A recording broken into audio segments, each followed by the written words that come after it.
سوال کیا ہے کہ کیا نعت خوان پیسے طے کر سکتا ہے؟ کیا وہ یہ کہہ سکتا ہے کہ بھائی جب تک اتنے پیسے نہیں ہوں گے میں نہیں آؤں گا؟ تو یاد رکھیں علماء اسلام نے اس کی 5 صورتیں ذکر کی ہیں، 2 ناجائز ہیں اور 3 جائز صورتیں ہیں۔ سب سے پہلے ہم ناجائز صورتوں کی بات کرتے ہیں۔ پہلی ناجائز صورت تو یہی ہے کہ طے کرنا کہ اتنے پیسے دو گے تو میں آؤں گا۔ تو یاد رکھے نعت خوانی جو ہے نا، نعت خوانی یہ طاعت ہے۔ طاعت کا مطلب عبادت ہے، اور عبادت پر اجارہ کرنا کہ بھائی اتنے پیسے دو گے تو میں آؤں گا، یہ اجارہ ہے۔ جسے ہمارے یہاں مزدوری کہتے ہیں، اجارہ ہے۔ جیسے کہ ایک مزدور ہے، وہ اس کو نوکری کی تلاش ہے، وہ کسی کمپنی میں جاتا ہے، کسی ادارے میں جاتا ہے، تو کمپنی کا باس کہتا ہے کہ آپ کتنے پیسے لینا پسند کریں گے، آپ کتنی مزدوری لینا پسند کریں گے؟ تو وہ کہتا ہے اتنی مزدوری دے دیں گے تو میں آ جاؤں گا۔ تو یہ کیا ہے؟ یہ مزدوری ہے نا۔ اور اگر جو ادارے کا محتمم ہے، جو اس کمپنی کا بڑا ہے، باس ہے، اس کے اور اس شخص کے درمیان جو کام کرنے گیا ہے کوئی رقم طے پا جائے، وہ ایک رقم پر راضی ہو جائیں تو پھر کام شروع ہو جاتا ہے۔ تو ہم اس کو کیا کہتے ہیں؟ مزدوری، کہ کام کرو اور پیسے لو۔ تو نعت خوان کا یہ کہنا کہ اتنے پیسے دو گے تو میں آؤں گا، تو یہ اجارہ ہے، یہ مزدوری ہے۔ اور یہ یاد رکھیے گا عبادات پر اجارہ یہ حرام ہوتا ہے، یہ ناجائز و حرام ہے، سوائے ان عبادتوں کے، ان طاعات کے جن کے بغیر دین میں نقصان ہوتا ہے۔ کیا مطلب؟ جیسا کہ اذان ہے، امامت ہے، تعلیم اسلام ہے، تعلیم فقہ ہے، تعلیم قرآن ہے۔ اگرچہ یہ بھی عبادتیں ہیں، لیکن علماء متأخرین نے ان معاملات میں اجارے کو جائز قرار دیا ہے کہ بھائی آپ تعلیم قرآن پر پیسے لے سکتے ہیں، اجرت لے سکتے ہیں، آپ اذان پر اور امامت کروانے پر اور تعلیم فقہ پر، تعلیم قرآن پر پیسے لے سکتے ہیں، کیونکہ ان کے بغیر، اذان کے بغیر، امامت کے بغیر، تعلیم قرآن کے بغیر، تعلیم فقہ کے بغیر تو دین کا بڑا نقصان ہوگا۔ لیکن نعت خوانی ان چیزوں میں نہیں آتی۔ اگر نعت خوانی نہ ہو تو دین میں کیا نقصان ہوگا؟ کوئی نقصان نہیں ہوگا نا۔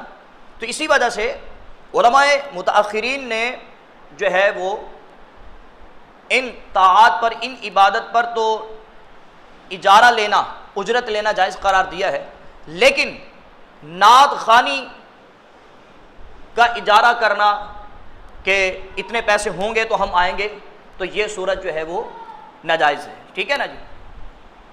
دوسری صورت کیا ہے کہ نعت خوان جو ہے وہ طے تو نہیں کرتا، لیکن وہاں کا عرف یہی ہے کہ نعت خوانوں کو پتہ ہے کہ اگرچہ ہم طے نہ کریں تو پڑھیں گے تو ہمیں دیا جائے گا، اور جو محافل کروانے والا ہے، جو محفل کروا رہا ہے، اس کو معلوم ہے کہ اگرچہ اس نعت خوان نے طے نہیں کیا لیکن دینا پڑے گا، ہمارے یہاں کا عرف ہے۔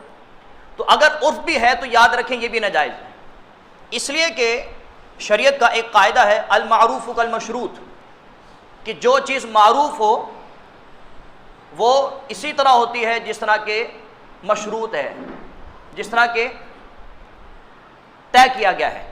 تو اگر طے نہیں کیا جاتا باقاعدہ طور پر، لیکن وہاں کا یہ عرف ہے کہ نعت خوانوں کو پتہ ہے کہ دیا جاتا ہے، اور جو محفل کروانے والا اس کو پتہ ہے کہ جو ہے وہ ہم نے بھی دینا ہے، تو یہ بھی صورت جو ہے وہ ناجائز ہے۔ یہ 2 ناجائز صورتیں میں نے آپ کے سامنے ذکر کر دی ہیں۔ تیسری، چوتھی اور 5ویں صورت جو ہے وہ جوازی ہے۔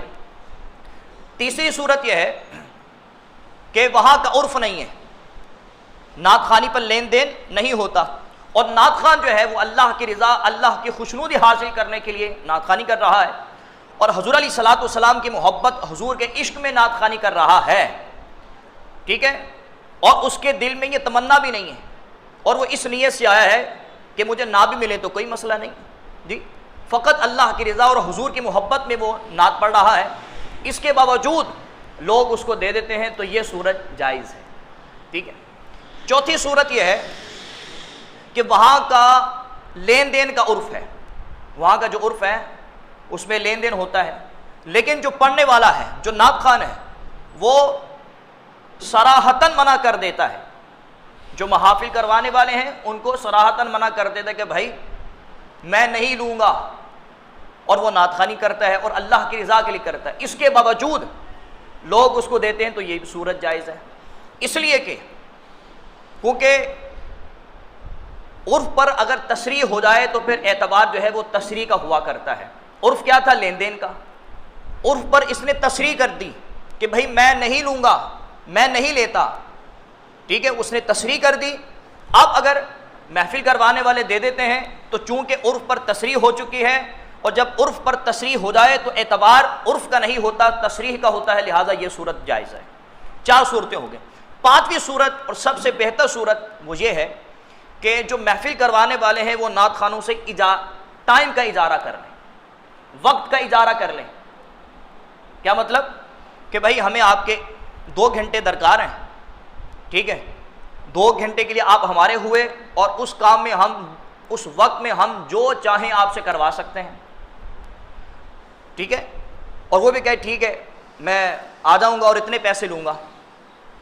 اب اجارہ جو ہے وہ نعت خوانی پہ نہیں ہو رہا، اجارہ وقت کا ہو رہا ہے، کہ جو محفل کروانے والا وہ کہتا ہے ہمیں آپ کا 1 گھنٹہ چاہیے، 1.5 گھنٹہ چاہیے، 2 گھنٹے چاہیے، 2 گھنٹے کے لیے آپ ہمارے پاس ہیں، اور ان 2 گھنٹے میں ہم آپ سے جو کام کروانا چاہیں ہم کروا سکتے ہیں۔